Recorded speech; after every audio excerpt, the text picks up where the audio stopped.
Hi good morning. അപ്പോൾ നമ്മുടെ ഇന്നത്തെ റെസിപ്പി വീണ്ടും ഒരു പുളിയിഞ്ചിയാണ്. പുളിയിഞ്ചി ആണെങ്കിലും ഇതിൽ വേറൊരു ഇൻഗ്രീഡിയൻറ്റും കൂടി ചേർക്കുന്നുണ്ട് കേട്ടോ. ഒരു സ്പെഷ്യൽ പുളിയിഞ്ചിയാണ്.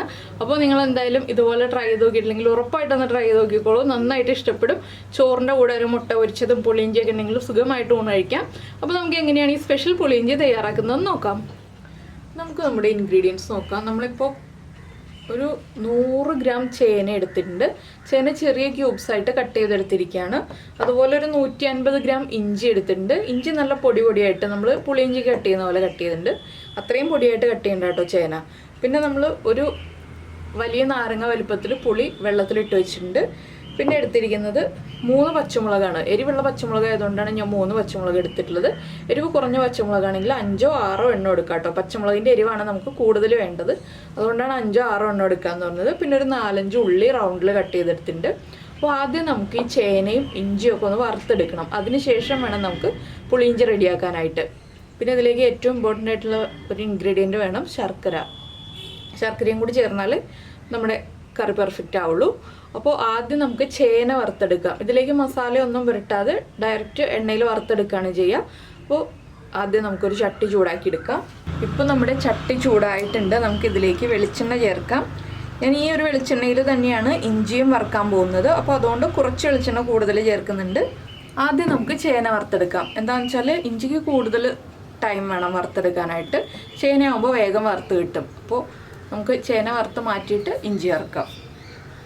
പുളി വെള്ളത്തിൽ നേരത്തെ ഇട്ട് വയ്ക്കാം കേട്ടോ. എന്താണെന്ന് വെച്ചിട്ടുണ്ടെങ്കിൽ പുളി ലാസ്റ്റ് വെള്ളത്തിലിട്ടിട്ടുണ്ടെങ്കിൽ നമ്മൾ പിഴിഞ്ഞെടുക്കുമ്പോൾ പുളിയുടെ ആ ഒരു സത്ത് മുഴുവനായിട്ട് നമുക്ക് കിട്ടില്ല. അതുകൊണ്ട് പുളി ആദ്യമേ വെള്ളത്തിലിട്ട് വയ്ക്കുക. ഇനി നമുക്ക് ഈ ചേന ഇതിലേക്ക് ഇട്ട് കൊടുക്കാം. വെള്ളം ഇല്ലാതെ ഇട്ട് കൊടുക്കുക. അത് നന്നായിട്ട് കുക്കായി വരുന്നത് വരെ ഇളക്കി വറുത്തെടുക്കുക. കുറച്ച് സമയം എടുക്കും ചേന വറുത്ത് വരാനായിട്ട്. അത് നമ്മുടെ കയ്യിൽ കിട്ടുന്ന ചേന വേഗം വേവുന്നതാണോ എന്നുള്ളതനുസരിച്ചായിരിക്കും അതിൻ്റെ കുക്കിംഗ് ടൈം വരുന്നത്. വേഗം വേവുന്ന ചേനയാണെങ്കിൽ വേഗം വറുത്ത് കിട്ടും. വേവ് കൂടുതലുള്ള ചേനയാണെങ്കിൽ കുറച്ച് സമയം എടുക്കും. അപ്പോൾ ചുവപ്പ് കളറിലെ ചേനയാണെങ്കിൽ കൂടുതൽ സമയം എടുക്കാൻ സാധ്യതയുണ്ട്. വെള്ള ചേനയാണ് നമുക്ക് വേഗം കുക്കായി കിട്ടുന്നത്. അപ്പോൾ നമ്മുടെ പാവയ്ക്ക പുളിയിഞ്ചിയുടെ വീഡിയോ കണ്ടിട്ടില്ലെങ്കിൽ നിങ്ങൾ അതൊന്ന് ട്രൈ ചെയ്ത് നോക്കിക്കോളൂ കേട്ടോ. പാവയ്ക്കയും ഇഞ്ചിയും ചേർത്തിട്ട് ഇതുപോലെ തന്നെ സെയിം റെസിപ്പി ചെയ്യാം. അതിൻ്റെ വീഡിയോ നമ്മൾ ചെയ്തിട്ടുണ്ട്. പിന്നെ പുളിയിഞ്ചി റെസിപ്പിയൊക്കെ എല്ലാവരും കണ്ടിട്ടുണ്ടാവുമെന്ന് വിചാരിക്കുന്നു. അപ്പോൾ എപ്പോഴും പുളിയിഞ്ചി മാത്രം ചെയ്യുന്നതിൽ നിന്ന് വ്യത്യസ്തമായിട്ട് വേറെ വെജിറ്റബിൾസും കൂടി ആഡ് ചെയ്തിട്ട് നമുക്ക് പുളിയിഞ്ചി ഉണ്ടാക്കാം. ഇതുപോലെ വറുത്തെടുക്കുകയാണെങ്കിൽ ഒട്ടും മോശമായി പോവില്ല. പുളിയിഞ്ചി ലാസ്റ്റ് ചെയ്യുന്ന പോലെ തന്നെ ഈ കറികളെല്ലാം ലാസ്റ്റ് ചെയ്യും. അപ്പോൾ ഇതൊന്ന് വെള്ളമൊക്കെ വറ്റി ഇനി കുക്കായി വരട്ടെ. അപ്പോൾ നമ്മുടെ ചേനയൊക്കെ ഇതാ നന്നായിട്ട് മൊരിഞ്ഞ് വന്നിട്ടുണ്ട്. നമുക്കിത് എണ്ണയിൽ നിന്ന് മാറ്റാം. അതിനുശേഷം നമ്മുടെ ഇഞ്ചി വറുത്തെടുക്കാം. ഇതുപോലെ തന്നെ ചേന ഒരു 6-7 മിനിറ്റ് മതി കേട്ടോ വറുത്തെടുക്കാനായിട്ട്. പക്ഷേ ഇഞ്ചിക്ക് കുറച്ച് അധികം സമയം എടുക്കും. ഞാൻ ഹൈ ഫ്ലെയിമിൽ വെച്ചിട്ട് തന്നെയാണ് വറുക്കുന്നത്. ലോ ഫ്ലെയിമിലൊന്നല്ല. നന്നായിട്ടൊന്ന് കുക്കായി തുടങ്ങിയപ്പോൾ ഫ്ലെയിം കുറച്ച് വെച്ചു. ഇനി നമുക്ക് ഇഞ്ചി വറുക്കുമ്പോഴും ഹൈ ഫ്ലെയിമിൽ വെച്ചിട്ട് തന്നെ വറുത്തെടുക്കാം. നമ്മൾ ലാസ്റ്റ് ചെയ്ത പുളിയിഞ്ചി എന്ന് വെച്ചിട്ടുണ്ടെങ്കിൽ നമ്മൾ വറുത്ത് പൊടിച്ചാണ് എടുത്തത്. ഇതിപ്പോൾ കൊത്തി അരിഞ്ഞിട്ട് വറുത്തെടുത്തിട്ട് ട്രഡീഷണൽ പുളിയിഞ്ചിയുടെ ആ രീതിയിൽ തന്നെയാണ് നമ്മൾ ചെയ്യുന്നത്. ഇനിയിപ്പോൾ നമുക്ക് ഈ കൊത്തി അരിഞ്ഞ് വെച്ചിരിക്കുന്ന ഇഞ്ചി ചേർത്ത് കൊടുക്കാം.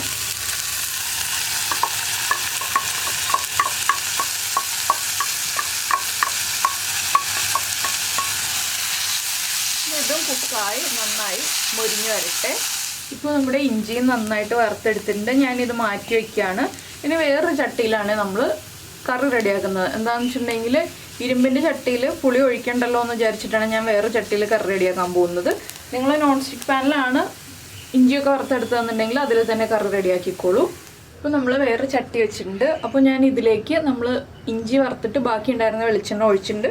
പിന്നെ കുറച്ച് വെളിച്ചെണ്ണയും കൂടി ഒഴിച്ചു. ഇതിലേക്ക് നമുക്ക് ആദ്യം 1 ടീസ്പൂൺ കടുക് ചേർക്കാം. വറവ് ലാസ്റ്റ് ചേർത്താലും മതി. ഞാനിപ്പോൾ ആദ്യം തന്നെ ചേർക്കുന്നേ ഉള്ളൂ എളുപ്പത്തിന് വേണ്ടിയിട്ട്. എല്ലാം കഴിഞ്ഞിട്ട് ലാസ്റ്റ് വറവിട്ടാലും കുഴപ്പമൊന്നുമില്ല കേട്ടോ. അപ്പോൾ ആദ്യം കടുകൊന്ന് പൊട്ടി വരട്ടെ.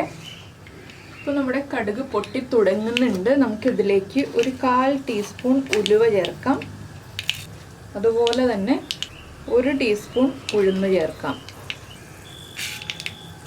ഇതൊന്ന് കുക്കായി വരുമ്പോൾ വേണം നമ്മൾ വറ്റൽമുളകൊക്കെ ചേർത്ത് കൊടുക്കാൻ.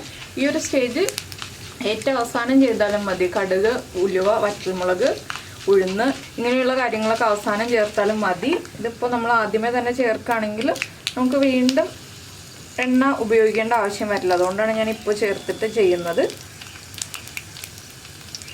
ഉഴുന്നിൻ്റെ ഒക്കെ കളറൊന്ന് ചേഞ്ച് ആയി തുടങ്ങുമ്പോൾ നമുക്കിതിലേക്ക് നമ്മൾ കട്ട് ചെയ്ത് വെച്ചിരിക്കുന്ന ഉള്ളിയും പച്ചമുളകും ചേർക്കാം. ഉഴുന്നൊക്കെ ഇതുണ്ടോ കളർ മാറി വരുന്നുണ്ട്.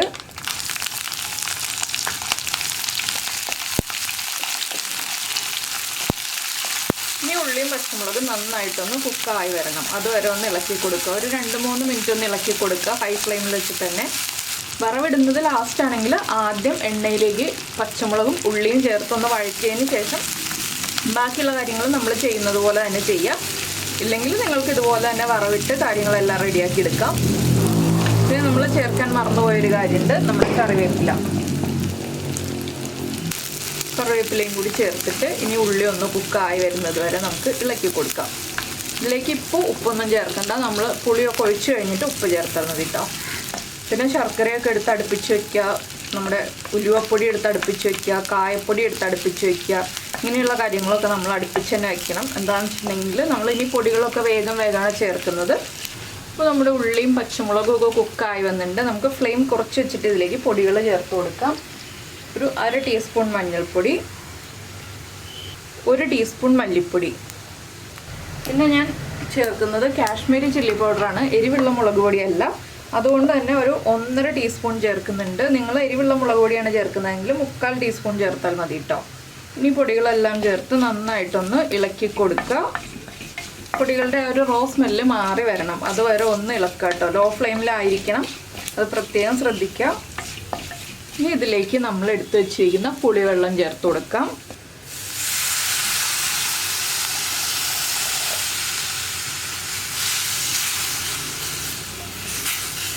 ഇത് പോരാട്ടോ, പുളിവെള്ളം കൂടുതൽ ചേർക്കണം. ഞാനൊന്ന് അരിച്ച് ചേർക്കാൻ വേണ്ടിയിട്ട് ഒന്ന് ഒഴിച്ച് നിർത്തിയെന്നേ ഉള്ളൂ.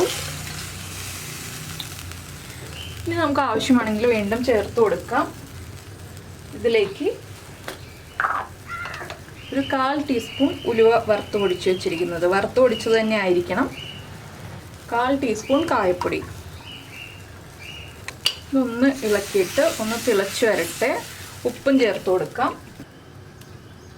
ഒന്ന് തിളച്ച് തുടങ്ങുമ്പോൾ നമുക്ക് നമ്മൾ വറുത്ത് വെച്ചിരിക്കുന്ന ഇഞ്ചിയും ചേനയും ചേർത്ത് കൊടുക്കാം. അപ്പോൾ പച്ചമുളകിൻ്റെ എണ്ണം കൂടുതലാണ് ചേർക്കുന്നതെങ്കിൽ നമ്മുടെ മുളക് പൊടിയുടെ അളവ് കുറയ്ക്കുക കേട്ടോ. അത് പ്രത്യേകം ശ്രദ്ധിക്കണം, ഇല്ലെങ്കിൽ വല്ലാതെ എരിവായി പോവും. ഞാൻ കുറച്ചുകൂടി പുളിവെള്ളം ചേർക്കുകയാണ്. എന്താണെന്ന് വെച്ചാൽ എനിക്കിത് കുറച്ച് ദിവസം വയ്ക്കാനുള്ളൊരു കറിയാണ്. അപ്പോൾ കുറച്ച് ദിവസം വയ്ക്കാനാകുമ്പോൾ കുറച്ച് ഗ്രേവിയൊക്കെ വേണം. അതുകൊണ്ടാണ് ഞാൻ കൂടുതൽ പുളിവെള്ളം ചേർത്തിട്ടുള്ളത്. നന്നായിട്ടൊന്ന് തിള വരട്ടെ. അപ്പോൾ നിങ്ങളിതുപോലെ ചേന ചേർത്ത് പുളിയിഞ്ചി ഉണ്ടാക്കി നോക്കിയിട്ടില്ലെങ്കിൽ ഉറപ്പായിട്ടൊന്ന് ട്രൈ ചെയ്ത് നോക്കിക്കോളൂ കേട്ടോ. സാധാരണ ഉണ്ടാക്കുന്ന പുളിയിഞ്ചിയിൽ നിന്ന് ആ ചേനയുടെ ടേസ്റ്റും കൂടി കിട്ടും നമുക്ക്. ഇത് കറിയായിട്ട് ഉണ്ടാക്കി വയ്ക്കുകയാണെങ്കിൽ കുറച്ച് ദിവസം വയ്ക്കുകയും ചെയ്യാം. ഒരു വ്യത്യസ്തമായ കറിയല്ലേ, അതുകൊണ്ടാണ് ഞാൻ ഈ ഒരു റെസിപ്പി ഷെയർ ചെയ്യുന്നത്. അപ്പോൾ എല്ലാവരും ട്രൈ ചെയ്ത് നോക്കുമെന്ന് വിചാരിക്കുന്നു. പിന്നെ നമ്മുടെ ചാനൽ ആദ്യമായിട്ട് കാണുകയാണ്, നമ്മുടെ വീഡിയോ പ്രസൻറ്റ് ചെയ്യുന്ന രീതിയൊക്കെ ഇഷ്ടമായിരുന്നുണ്ടെങ്കിൽ നമ്മുടെ ചാനലൊന്ന് സബ്സ്ക്രൈബ് ചെയ്ത് സപ്പോർട്ട് ചെയ്യണേ. ചാനൽ സബ്സ്ക്രൈബ് ചെയ്യുന്നതിന് ഈ വീഡിയോയുടെ താഴെയുള്ള റെഡ് സബ്സ്ക്രൈബ് ബട്ടൺ ഒന്ന് ക്ലിക്ക് ചെയ്യുക. അതിൻ്റെ റൈറ്റ് സൈഡിലുള്ള ബെല്ലൈക്കൺ ഉണ്ട്, ആ ബെല്ലൈക്കൺ ക്ലിക്ക് ചെയ്യുമ്പോൾ ഓൾ എന്ന് പറഞ്ഞിട്ടൊരു ഓപ്ഷൻ കാണാം. ആ ഓളും കൂടി ഒന്ന് പ്രസ് ചെയ്തിട്ടുണ്ടെങ്കിൽ ഞാൻ എപ്പോഴും വീഡിയോ അപ്ലോഡ് ചെയ്യുമ്പോൾ നിങ്ങൾക്ക് നോട്ടിഫിക്കേഷൻ വരും. അപ്പോൾ നമുക്ക് ഈ ഒരു സ്റ്റേജിൽ തന്നെ വേണമെന്നുണ്ടെങ്കിൽ ഉപ്പൊക്കെ ചെക്ക് ചെയ്യാം കേട്ടോ. ഉപ്പും എരിവും എല്ലാം ചെക്ക് ചെയ്യാം. എരിവ് കുറവാണെങ്കിൽ വീണ്ടും പച്ചമുളക് എണ്ണയിൽ വഴറ്റിയിട്ട് ചേർത്ത് കൊടുക്കണം, അല്ലെങ്കിൽ മുളക് പൊടി എണ്ണയിൽ ചൂടാക്കിയിട്ട് ചേർത്ത് കൊടുക്കണം. ഡയറക്റ്റ് ഒന്നും ചേർത്ത് കൊടുക്കരുത്. എന്താണെന്ന് വെച്ചാൽ നമുക്ക് കുറച്ച് ദിവസം സൂക്ഷിച്ച് വെക്കാനുള്ള കറി ആയതുകൊണ്ടാണ് ഡയറക്റ്റ് ഒന്നും ചേർത്ത് കൊടുക്കരുതെന്ന് പറയുന്നത്.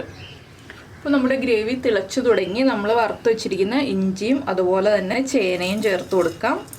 ഇനി ഇഞ്ചിയൊക്കെ ഈ ഗ്രേവിയിൽ കിടന്നിട്ട് നന്നായിട്ട് കുക്കായി വരട്ടെ. ഇതിലേക്ക് നമുക്ക് ശർക്കരയും കൂടി ചേർത്ത് കൊടുക്കണം. അതിപ്പോൾ ചേർക്കേണ്ട, ഇതൊന്ന് പകുതി വറ്റി വരുമ്പോൾ നമുക്ക് ശർക്കര ചേർത്ത് കൊടുക്കാം. അതുവരെ തിളച്ചുകൊണ്ടിരിക്കട്ടെ. ഇപ്പോൾ നമ്മുടെ കറി ഇതാ നന്നായിട്ട് തിളച്ചുകൊണ്ടിരിക്കുന്നുണ്ട്. കുറച്ചൊന്ന് ഗ്രേവി കുറഞ്ഞിട്ടുണ്ട്, വല്ലാതെ കുറഞ്ഞിട്ടൊന്നുമില്ല കേട്ടോ, ചെറുതായിട്ടൊന്ന് കുറഞ്ഞിട്ടുണ്ട്. ഇനി ഈ സമയത്ത് നമുക്ക് കുറച്ച് ശർക്കരയും കൂടി ചേർത്ത് കൊടുക്കാം. ഞാനിപ്പോൾ ഇതാ ഇത്രയും ശർക്കര ചേർക്കുന്നുണ്ട്. ഒരു 3-3.5 ടേബിൾ സ്പൂൺ ശർക്കര ചേർക്കുന്നുണ്ട്. നിങ്ങൾക്ക് നല്ല മധുരം വേണമെന്നുണ്ടെങ്കിൽ ഇത്രയും ചേർത്താൽ മതി, ഇല്ലെങ്കിൽ 2 ടേബിൾ സ്പൂൺ ശർക്കര ചേർത്താലും മതി കേട്ടോ. ഈ ശർക്കരയുടെ മധുരവും അതുപോലെ നമ്മുടെ പുളിയും എല്ലാം ചേർന്ന് വരുമ്പോഴാണ് പുളിയിഞ്ചി എന്ന് പറയുന്ന കറിക്ക് ടേസ്റ്റ് കൂടുന്നത്. അപ്പോൾ അത്യാവശ്യം ശർക്കര ഞാൻ ചേർത്തിട്ടുണ്ട്. ഇനി നമുക്ക് ചെക്ക് ചെയ്തിട്ട് വേണമെങ്കിൽ ചേർത്ത് കൊടുക്കാം. നന്നായിട്ടൊന്ന് തിളച്ച് വരുമ്പോൾ നമുക്ക് ഉപ്പും പുളിയൊക്കെ ചെക്ക് ചെയ്യാം. ഇപ്പോൾ നമ്മുടെ കറി നന്നായിട്ട് തിളച്ചുകൊണ്ടിരിക്കുന്നുണ്ട്. ഇത് കണ്ടോ, ഒന്ന് കുറുകിയൊക്കെ വന്നിട്ടുണ്ട്. നിങ്ങൾക്ക് ഇത്രയും മതി, ഇനി ഈ ഒരു ഗ്രേവി വേണം എന്നുണ്ടെങ്കിൽ ഇപ്പോൾ ഫ്ലെയിം ഓഫ് ചെയ്യാം. ഞാൻ ഉപ്പും എരിവും മധുരമൊക്കെ ചെക്ക് ചെയ്തു. ഉപ്പ് മാത്രം കുറവായിരുന്നു, ബാക്കി എരിവും പുളിയും മധുരവും എല്ലാം കറക്റ്റാണ്. ഞാൻ ആവശ്യത്തിന് ഉപ്പും കൂടി ചേർത്ത് കൊടുത്തിട്ടുണ്ട്. അപ്പോൾ ഇത് കുറച്ചുകൂടി ഒന്ന് കുറുകി വരും കേട്ടോ. നമ്മൾ ഫ്ലെയിം ഓഫ് ചെയ്ത് വെച്ചാലും കുറച്ച് സമയം കഴിയുമ്പോൾ ഒന്നുകൂടി ഒന്ന് കുറുകി വരും. അതനുസരിച്ചാണ് നമ്മൾ ഫ്ലെയിം ഓഫ് ചെയ്യാൻ. ഞാനപ്പോൾ ഇപ്പോൾ തന്നെ ഓഫ് ചെയ്യുന്നില്ല, ഒരു 5 മിനിറ്റും കൂടി കഴിഞ്ഞിട്ടാണ് ഓഫ് ചെയ്യുന്നത്. അപ്പോൾ വീണ്ടും കുറുകും. അപ്പോൾ നമുക്ക് ഏത് കൺസിസ്റ്റൻസിയിൽ വേണം എന്നുള്ളതനുസരിച്ച് നമ്മൾ ഫ്ലെയിം ഓഫ് ചെയ്യുക. പിന്നെ ചൂടിൽ ഇരുന്നിട്ട് കുറുകും എന്നുള്ളതും കൂടി ഒന്ന് മനസ്സിൽ കണ്ടുകൊണ്ട് വേണം ഫ്ലെയിം ഓഫ് ചെയ്യാനായിട്ട്. അപ്പോൾ ഒരു 5 മിനിറ്റും കൂടി ഇതൊന്ന് തിളച്ച് വരട്ടെ. നമ്മുടെ കറി തിളച്ച് ഒന്നുകൂടി ഒന്ന് കുറുകിയിട്ടുണ്ട്. ഞാൻ ഫ്ലെയിം ഓഫ് ചെയ്യാണ്. എന്താണെന്ന് വെച്ചിട്ടുണ്ടെങ്കിൽ ഇനി ഇത് ഈ ചട്ടിയുടെ ചൂടിലിരുന്നിട്ട് വീണ്ടും കുറുകി വരും. അപ്പോൾ കുറച്ച് കളറൊക്കെ വ്യത്യാസം വരും കേട്ടോ. ഈ കാണുന്നതിനേക്കാൾ കുറച്ചുകൂടി ഒന്ന് കുറുകി നല്ല ഭംഗിയായി വരും. അപ്പോൾ എന്തായാലും എല്ലാവരും ഈ ഒരു റെസിപ്പി ട്രൈ ചെയ്ത് നോക്കുമെന്ന് വിചാരിക്കുന്നു. ട്രൈ ചെയ്ത് നോക്കിയിട്ട് നിങ്ങൾ ഫീഡ്ബാക്ക് പറയാൻ മറക്കരുത് കേട്ടോ. ഇഷ്ടമായോ, ഇഷ്ടമായില്ലേ, ഇല്ലെങ്കിൽ ഇതുപോലെ ഉണ്ടാക്കാറുണ്ടോ എന്നുള്ള കാര്യങ്ങളൊക്കെ. അപ്പോൾ എന്തായാലും നമുക്ക് നമ്മുടെ അടുത്തൊരു റെസിപ്പിയുമായിട്ട് അടുത്ത ദിവസം വീണ്ടും കാണാം.